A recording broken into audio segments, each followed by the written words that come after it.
जैन धर्म के 23वें तीर्थंकर कौन थे? ए. ऋषभदेव, बी. महावीर स्वामी, सी. पार्श्वनाथ, डी. मल्लीनाथ। तो इसका सही उत्तर क्या हो जाएगा? तो इसका हो जाएगा ऑप्शन नंबर सी, यानी पार्श्वनाथ जी थे। इनके बारे में जानते हैं, आइए।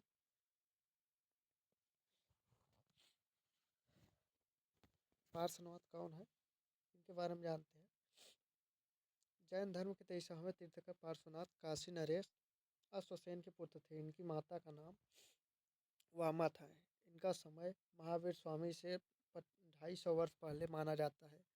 पार्श्वनाथ के तपस्या के 84वें दिन सम्मेद पर्वत पर ज्ञान प्राप्त हुआ। इनके अनुयायियों का निर्ग्रंथ कहा गया है। पार्श्वनाथ ने 4 महाव्रतों सत्य, अहिंसा, अस्तेय, अपरिग्रह का प्रतिपादन किया। इन्होंने भिक्षुओं को श्वेत वस्त्र पहनने का आदेश दिया।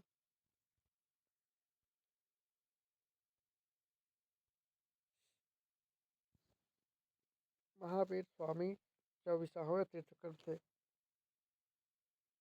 इन्होंने ही 5वें महाव्रत ब्रह्मचर्य का प्रतिपालन किया था।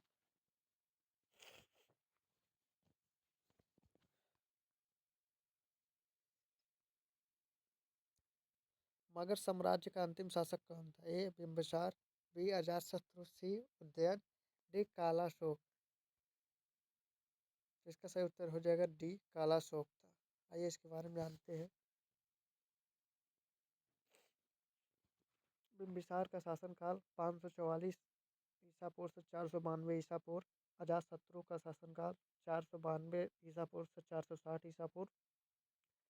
उदयन का शासनकाल 460 ईसा पूर्व से 444 ईसा पूर्व तथा कालाशोक काकवड़ का शासनकाल 412 ईसा पूर्व से 345 ईसा पूर्व था। उपर्युक्त कालानुक्रम देखने से विदित है कि कालाशोक मगध साम्राज्य का अंतिम शासक था। नोट दिए गए विकल्प के अनुसार कालाशोक मगध का अंतिम शासक था, जबकि वास्तव में मगध का वंश अंतिम शासक घनानंद महापद्म का 8वां पुत्र था, जो सिकंदर के समकालीन था। आर्यभट्ट था एक प्रसिद्ध ए. चिकित्सक, बी. चित्रकार, सी. खगोलवेत्ता, डी. वैज्ञानिक। तो इसका सही उत्तर क्या हो जाएगा? इसका हो जाएगा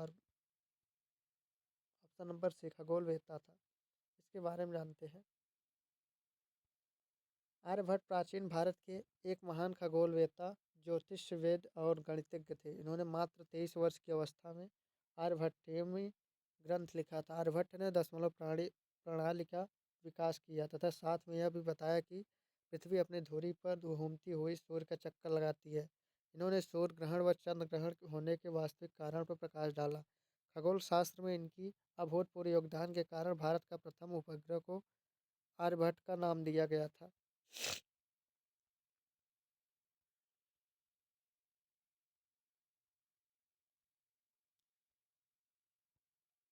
सांची का स्तूप का निर्माण किसने करवाया? ए. चंद्रगुप्त मौर्य, बी. बिंदुसार, सी. अशोक, डी. कौटिल्य।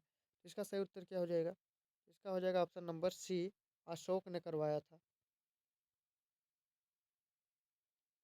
सांची स्तूप के भारत के मध्य प्रदेश राज्य के रायसेन जिले में स्थित है। इस स्तूप का निर्माण सम्राट अशोक ने 3री शताब्दी ईसा पूर्व में करवाया था।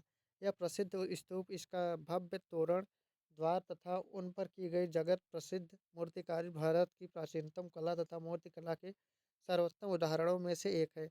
सांची की स्थापना तथा बौद्ध धर्म में उसकी शिक्षा के प्रचार प्रसार में मौर्य काल के राजा अशोक का सबसे बड़ा योगदान रहा। धर्म व पर्यटन वन समग्र सांची को 1989 में यूनेस्को ने विश्व विरासत के रूप में ग्रहण किया।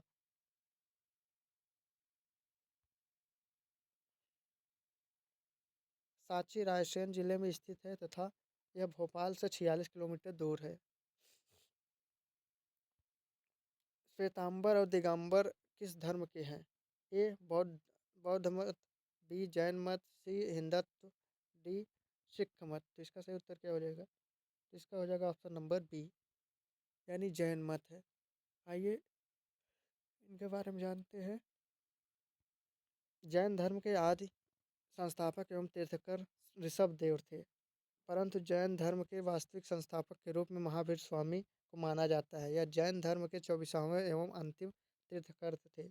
इनका जन्म 540 ईसा पूर्व वैशाली के निकट कुंडल ग्राम में हुआ था।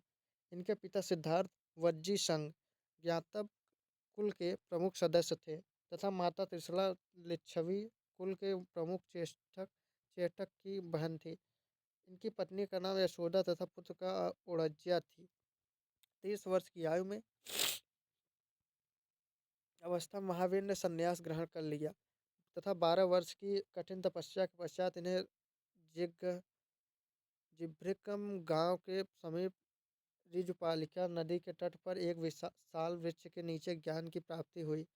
ज्ञान प्राप्ति के पश्चात इन्होंने पहला उपदेश राजगृह में दिया। 30 वर्ष तक जैन मत का प्रचार करने के पश्चात 72 वर्ष की अवस्था में 468 ईसा पूर्व राजगिरी के निकट पावा में इनकी मृत्यु हो गई। इनकी मृत्यु के पश्चात आर्य सुधर्मा जैन धर्म का प्रथम थेरा या मुख्य उपदेशक बना। लगभग 300 ईसा पूर्व में मगध में 12 वर्षों का भीषण अकाल पड़ा, जिसके कारण भद्रबाहु अपने शिष्यों सहित कर्नाटक चले गए, किंतु कुछ अनुयायी स्थूल भद्र के साथ मगध में ही रुक गए। भद्रबाहु के वापस आने पर मगध के असाधुओं में मतभेद हो गया, जिसके परिणाम स्वरूप जैन मत श्वेतांबर और दिगंबर दो संप्रदायों में बढ़ गया। स्थूल भद्र के शिष्य श्वेतांबर श्वेत वस्त्र धारण करने वाले तथा भद्रबाहु के शिष्य दिगंबर यानी नग्न रहने वाले कहलाए। जातक कथा संबंधित होती है।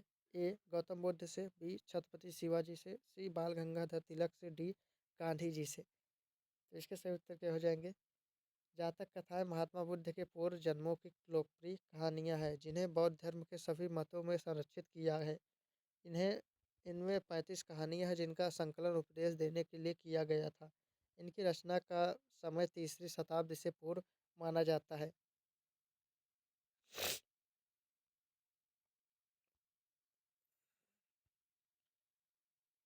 किस सिख गुरु ने सिख विवाह समारोह की शुरुआत आनंद कारज के नाम से की थी? ए श्री गुरु नानक देव, बी श्री गुरु अमरदास, श्री गुरु गोविंद सिंह, डी श्री गुरु रामदास। इसके सही उत्तर क्या हो जाएंगे? इसके हो जाएंगे ऑप्शन नंबर बी, श्री गुरु अमरदास ने किया था आनंद आनंद कारज के नाम से। आइए इसके बारे में जानते हैं। श्री गुरु अमरदास सिखों के तीसरे गुरु थे। उन्होंने सिख विवाह समारोह की शुरुआत आनंद कारज के नाम से की थी। इस विवाह का पंजीकरण पहले हिंदू विवाह अधिनियम के तहत की होता था। अब सिख संप्रदाय के लोगों की शादी का पंजीकरण हिंदू विवाह अधिनियम के तहत न होकर आनंद कारज एक्ट 2012 के तहत होता है। दूसरे चंद्रगुप्त के कार्यकाल में निम्न में से किसने भारत का दौरा किया? ए फायान, बी वैनसांग, सी अश्वघोष, डी वसुमित्र। इसका सही उत्तर क्या हो जाएगा? इसका हो जाएगा ऑप्शन नंबर ए, फायान ने किया था। इसके बारे में जानते हैं। फाहियान एक चीनी यात्री था जो बौद्ध धर्म का अनुयायी था। फाहियान के यात्रा का उद्देश्य बौद्ध हस्तलिपियों तथा बौद्ध स्मृतियों को खोजना था। फाहियान चंद्रगुप्त द्वितीय के कार्यकाल में भारत का दौरा किया। वह 401 से 410 ईस्वी तक भारत में रहा। वह वर्ष 3 वर्ष पाटलिपुत्र में रहा तथा पाटलिपुत्र को भारत का सर्वश्रेष्ठ नगर बताया। पाटलिपुत्र में रहते हुए संस्कृत का अध्ययन उसने किया था। सबसे प्राचीन भारतीय साहित्य वेद है। कुल वेदों की संख्या कितनी है? ए 4, बी 3, सी 2, डी 1।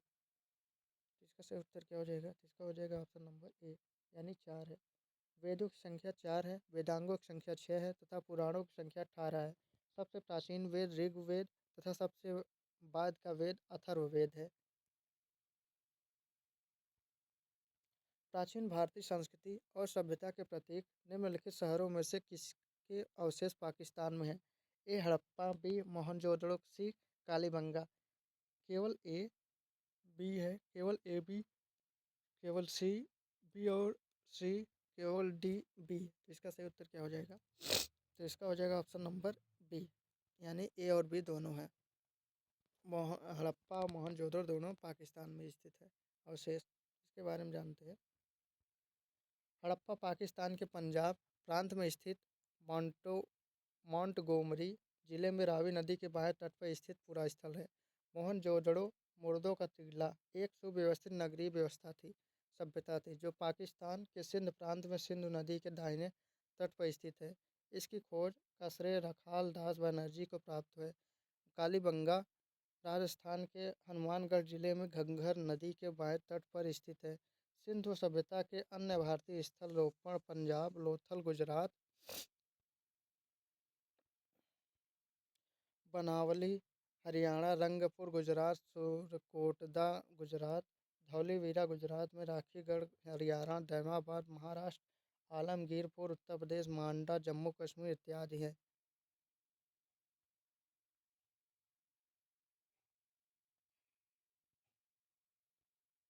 पहली बार भारत के बाहर से आने वाले और भारत में बसने वाले कौन थे?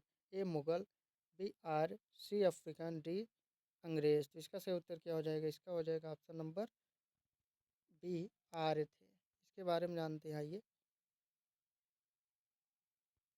पहली बार भारत में आकर बसने वाले लोग आर्य थे, जिनका अस्तित्व 1500 ईसा पूर्व से 600 ईसा पूर्व तक रहा। भारत में मुगल 1526 ईस्वी में, अंग्रेज सन 1608 ईस्वी में आए थे। वेदों में सबसे प्राचीन कौन सा वेद है? ए ऋग्वेद, बी यजुर्वेद, सी सामवेद, डी अथर्ववेद। इसका सही उत्तर हो जाएगा ऑप्शन नंबर ए, ऋग्वेद होता है। इनके बारे में आइए जानते हैं। ऋग्वेद सनातन धर्म हिंदू धर्म का आरंभिक स्रोत है। ऋग्वेद का दुनिया के सभी इतिहासकार हिंदी हिंद यूरोपीय भाषा परिवार की सबसे पहली रचना मानते हैं। इसमें 10 मंडल तथा 1028 सूक्ति है, जिनमें देवताओं की स्तुति की गई है।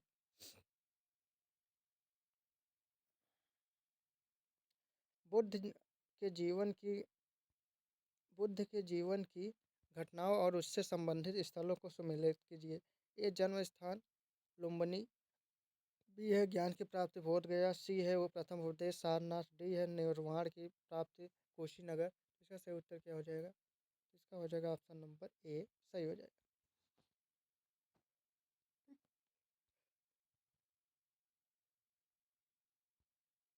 आइए इसके बारे में जानते हैं। गौतम बुद्ध का जन्म 563 ईसा पूर्व में कपिलवस्तु के लुम्बिनी नामक स्थान पर हुआ। बुद्ध के जन्म का प्रतीक कमल एवं साँड़ है। बुद्ध को ज्ञान प्राप्त बोध गया बिहार में हुआ। ज्ञान की प्राप्ति पीपल बोधि वृक्ष। बुद्ध के ने प्रथम उपदेश सारनाथ में ऋषिपतनम में दिया। इसे धर्म चक्र परिवर्तन कहते हैं, प्रवर्तन। बुद्ध की मृत्यु कुशीनगर यानी देवरिया उत्तर प्रदेश में हुई, जिसे बौद्ध धर्म में परिनिर्वाण कहते हैं। सत्यमेव जयते शब्द कहाँ से लिया गया है? ए मनुस्मृति, बी भगवद गीता, सी ऋग्वेद, डी मुंडकपोनेदिशद उपनिषद। इसका सही उत्तर क्या हो जाएगा? इसका हो जाएगा ऑप्शन नंबर डी, मुंडक उपनिषद। इसके बारे में जानते हैं। सत्यमेव जयते शब्द मुंडकोपनिषद से लिया गया है। यह भारत का आदर्श वाक्य है। यह राष्ट्रीय प्रतीक के चिन्ह नीचे लिखा हुआ है। भारत के राष्ट्रीय प्रतीकों को सारनाथ वाराणसी के अशोक स्तंभ से लिया गया है। सबसे पुराना हिंदू महाकाव्य है? ए महाभाष्य, बी रामायण, सी अष्टाध्यायी, डी महाभारत। इसका सही उत्तर क्या होगा? हमें कमेंट करके जरूर बताइए, और लाइक सब्सक्राइब शेयर करना ना भूलें। जय हिंद, जय भारत। मिलते हैं नए वीडियो में।